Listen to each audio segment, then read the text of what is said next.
Good to be here in the South. Yes. Had a lot of snow lately, a lot of snow this year.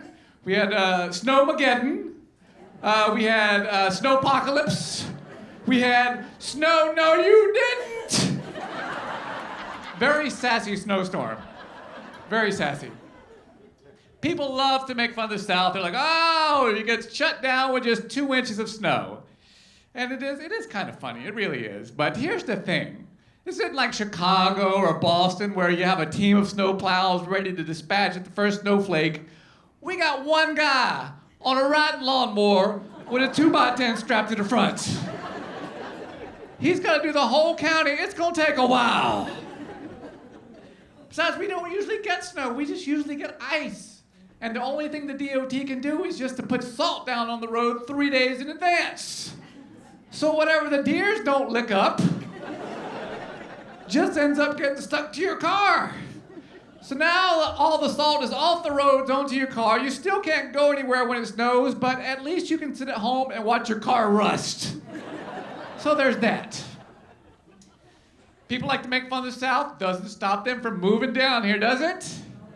Oh, man, because they hear all the wonderful things about the South. And this Raleigh-Durham area consistently ranked one of the top places to live in America. You believe that? Yes. Cheap applause, all right. People hear all the good things about the South, but they don't hear everything. Like they hear about the springtime, but no one mentions the pollen. Yeah, the yellow snow. They don't tell you won't be able to go outside for 2 months out of the year without a surgical mask and a box of Claritin D shoved up each nostril. They don't tell you that. They talk about the fall leaves and the autumn colors. They don't tell you you'll be looking at those fall leaves from your living room after the hurricane rips the roof off your house. They don't tell you that. They talk about the great schools, but they don't tell you those great schools will close down if the weatherman even mentions the word snow in a sentence. And they don't tell you when you go to the grocery store to buy food for your kids on a snow day where there's no snow, you won't be able to buy any bread, eggs, or milk because the Southerners done bought it all up like a bunch of doomsday hoarders. They don't tell you that. Incidentally, I have 6 gallons of milk for sale. Expires tomorrow. Hit me up on Craigslist. My mom had a brilliant solution for the overabundance of food and the overabundance of snow. Snow cream. Any of y'all have snow cream? Yeah. Oh, so healthy, so healthy. It's take this mixing bowl and go scrape that snow off the molded deck railing. Put in a bag of sugar and some milk. Yum, yum.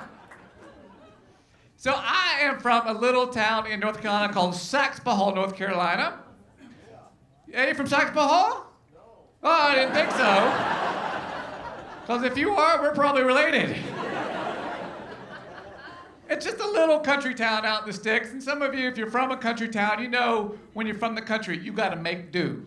You know, we didn't have fancy, frilly things growing up, like pants. Your neighbors with different names. Didn't have all these fancy city accoutrements. Christmas time, we didn't have fancy store-bought games. We had to make up our own country games like Name Them Droppins'. Or how about around to Who's Got Chiggers? I won again. Sometimes we get all the kids together and play Who's Your Daddy?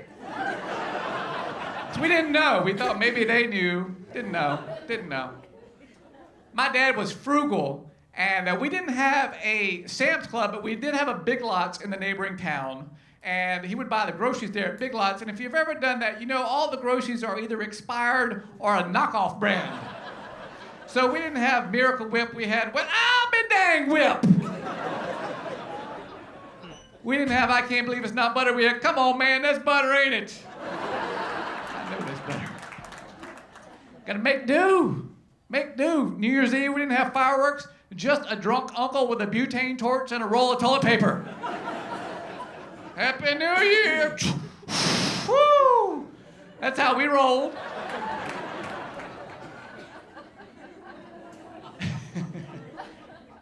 Now, rednecks love fireworks and beer. That's a deadly combination. It is. Every July 4th around the South, rednecks are blowing themselves up left and right. See, the terrorists have got it all wrong. They need to stop with the suicide bombs. Just open up a roadside fireworks stand on the way to the beach. Sell old Milwaukees and M80s, and we will blow ourselves up for you. That's not jihad, that's yeehad right there. Now, if you don't laugh at these jokes, the terrorists win, okay? If y'all travel around, you know you see some weird things traveling around. I was coming out of Detroit one night. It was 2 in the morning. I stopped at this truck stop, and there's a sign on the restroom door that says, "Please notify management if our restroom does not meet your expectations." I'm thinking, it's 2 a.m. outside Detroit at a truck stop. What kind of expectations do you have? Frankly, I was expecting to be stabbed. So I was thrilled it didn't meet my expectations. Expecting some chamomile soap and an oatmeal scrub as a truck stop. If you're ever driving down the interstate, you see the Flying J Travel Plaza. That's where you want to stop. That's the place to be. It's like the Taj Mahal for truckers. Well, it's like the Taj Mahal, I guess, but it's nice. They got everything there. Word of advice, they have 2 sets of bathrooms there. They have one for regular people and one for the truckers only. Did not know that. I accidentally wandered into the truckers only area, and this guy was like, "Hey buddy, this is for truckers only." I was embarrassed. I was gonna play it off. I'm like, "Well, I'm a trucker." He's like, "You're a trucker? What kind of truck you drive?" I'm like, "A Mack." He's like, "A Mack? What kind of Mack?" I'm like, "A Big Mac?" He's like, "Man, you ain't no trucker." I'm like, "All right, you got me, buddy. I'm sorry. Touche." He's like, "Touche, this is my real hair." And then things got weird. I don't know what was happening. I took my shower and got out of there. I was not going to stick around and see what happened next. I was up in the mountains recently, Appalachian Mountains, beautiful part of the country. Stayed at this B&B, though. It was a ratty old rundown B&B. I think the B&B stood for bed and I should have known. I had a gut feeling, when I made my reservation. First of all, when I called up, the hold music was the theme from Deliverance. Not a good sign. It wasn't even a recording, just the guy humming into the phone. And he's like, gets back on the line, he's like, "All right, your reservation code is the letter O, as in UFO. The number 3, as in Dale Earnhardt. Makes sense. Stands to reason. And the letter R, as in wrestling.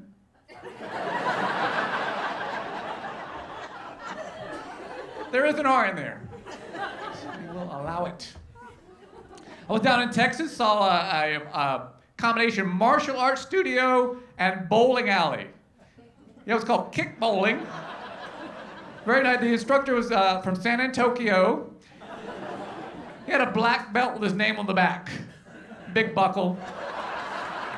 Very silly. Very, very silly. Oh, man. Lots of stuff going on with healthcare now. And I thought it'd be good if we shared some home remedies.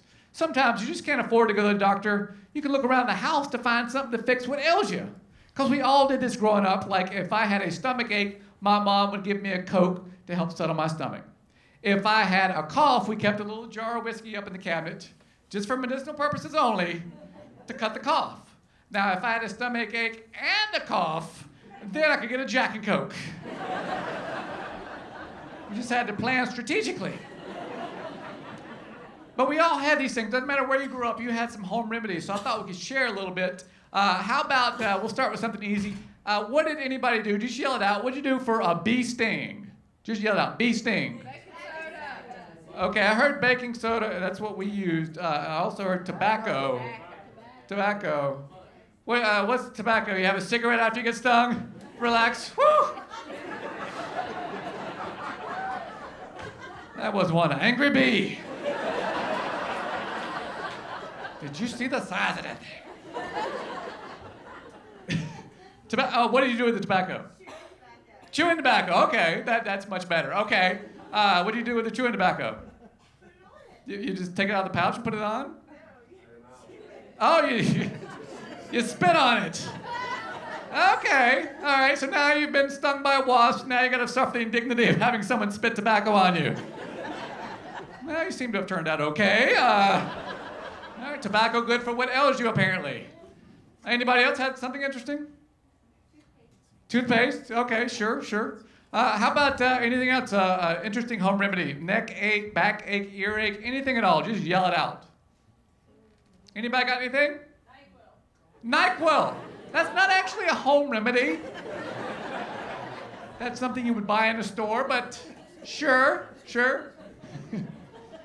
Anybody have anything for any ailment? Just yell it out. A hot bath. That is a fix, especially after you've been spit on with tobacco. It really hits the spot. What's that?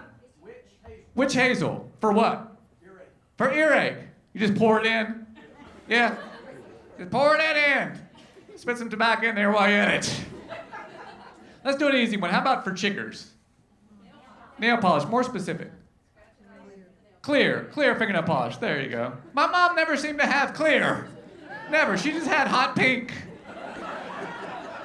I'd come out from playing in the field all covered in sugar bites. She'd paint me up with hot pink polka dots. I looked like My Little Pony.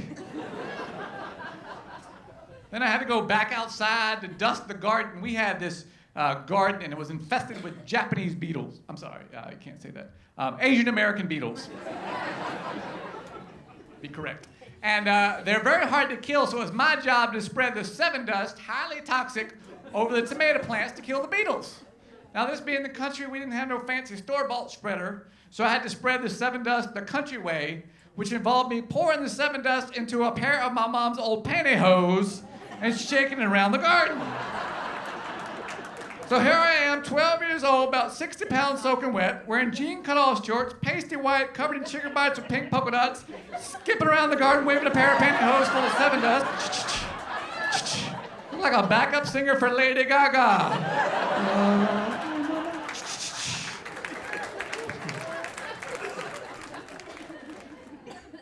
I know what the ladies like. Oh, man. I got a little nephew. He's a teenager. He thinks he's a gangster. He does. He thinks he's a gangster. He listens to the rap music. He likes Little John, Little Wayne, Little John Wayne, Little Kim, Little Debbie. He likes all the little people. And that's fine that he listens to the rap. I don't mind, but he helps out my grandpa around the house, and he plays the rap music around Grandpa, and now Grandpa's starting to listen to it. I'm concerned that now Grandpa's gone gangster. I went over there the other day, and Grandpa was drinking a 40-ounce. It was Metamucil, but still, it's a gateway drug. It leads to harder things.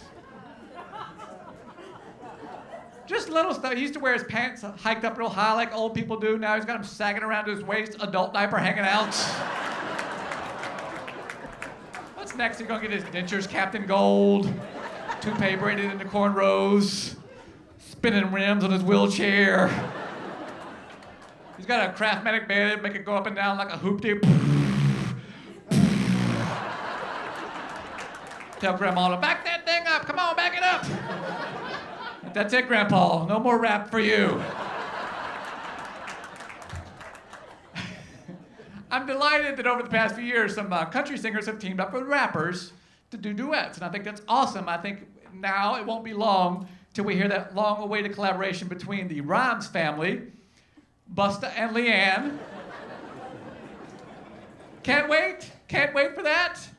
I want to go further though. I want rap to collaborate with bluegrass. That would be awesome, because then we can have like a gangster square dance caller. A square dance caller from the street. Like, roll up in the Escalade, grab your boo and promenade. Swing your partner round and round, pick your pants up off the ground. Let's do-si-do to Compton. Pulled my back out. Oh, man. I do like bluegrass. Any bluegrass fans here? I like bluegrass. I think all bluegrass songs, they sound like a math problem on the SAT.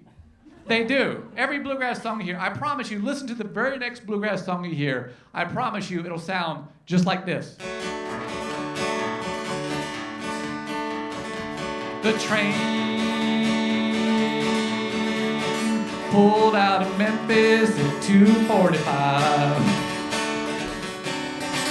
Headed eastbound down to Knoxville on that Tennessee line. It rolled 50 miles an hour for 400 miles. Now what time did that old train arrive?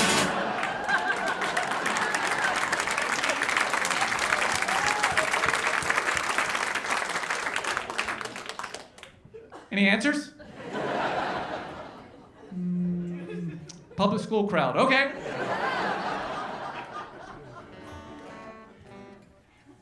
I like country music. I like the old country singers, the George Jones, the Tammy Wynette, the classic country. See if anybody remembers this one. Take this job and shove it. I ain't working here no more. A woman done left and took all the reasons I've been working for. Who remembers that? Yeah. And the singer? Johnny Paycheck. That's right. That was 1976. Johnny Paycheck. Different time back then. If you didn't like your job, you could just walk off. No concern about finding another job or health insurance. Things aren't like that anymore. Now the tables have turned more into the employer's favor. Now it's more like this. Take this job and love it. Nobody's hiring anymore. Go check the cost of Cobra and you'll remember what you're working for.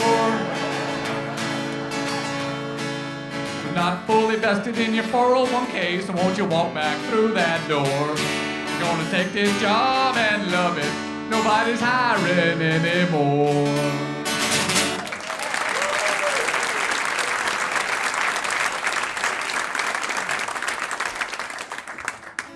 Whenever I talk about old country singers, someone invariably yells out, Johnny Cash!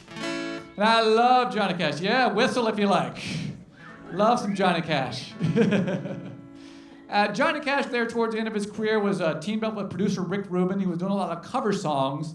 Some of y'all may know that Rick Rubin was the guy that discovered and produced the Beastie Boys early on. And I was just dying for Johnny Cash to do a Beastie Boys cover, because that would have been the coolest thing ever.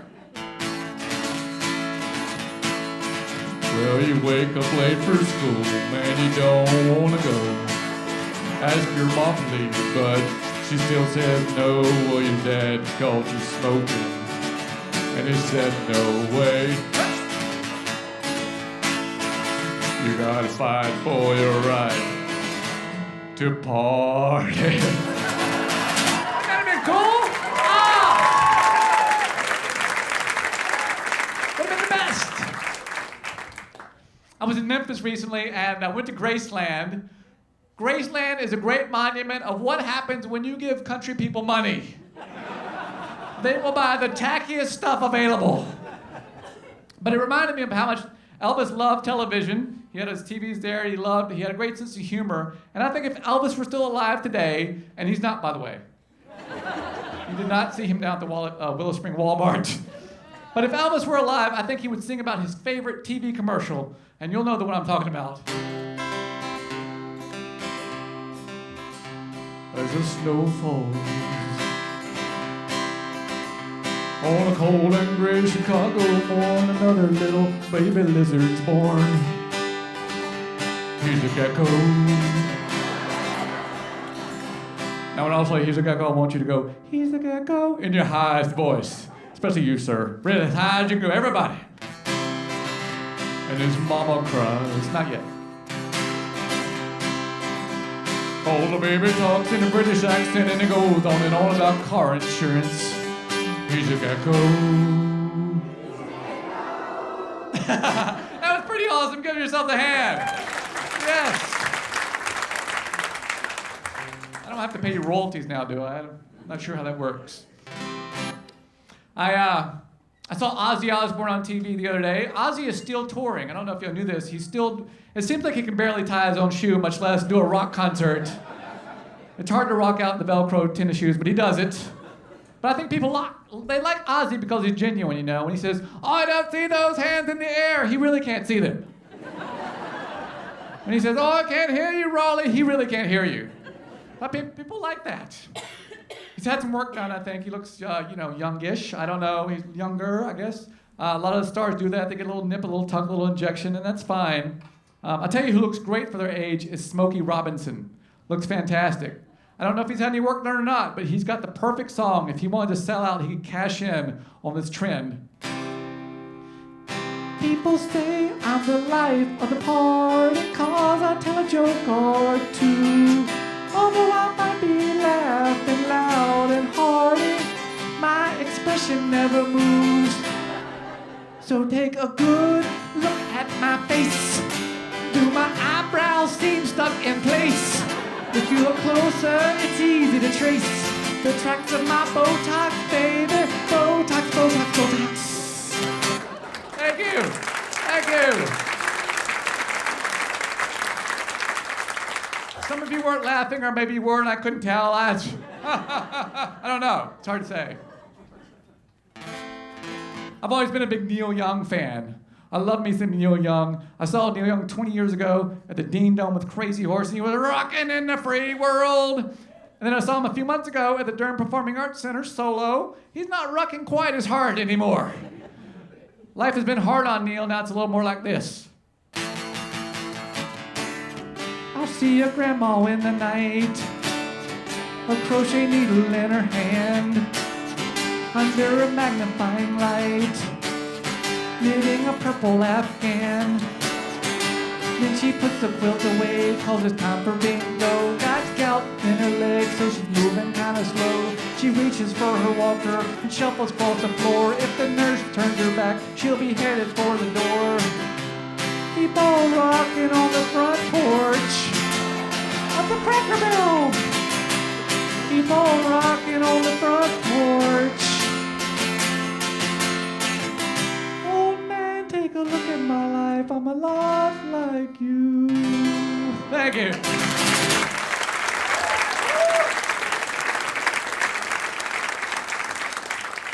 Thank you. I'm going to leave you with a love song here tonight. This is a good old-fashioned Southern love song. I think you'll like it.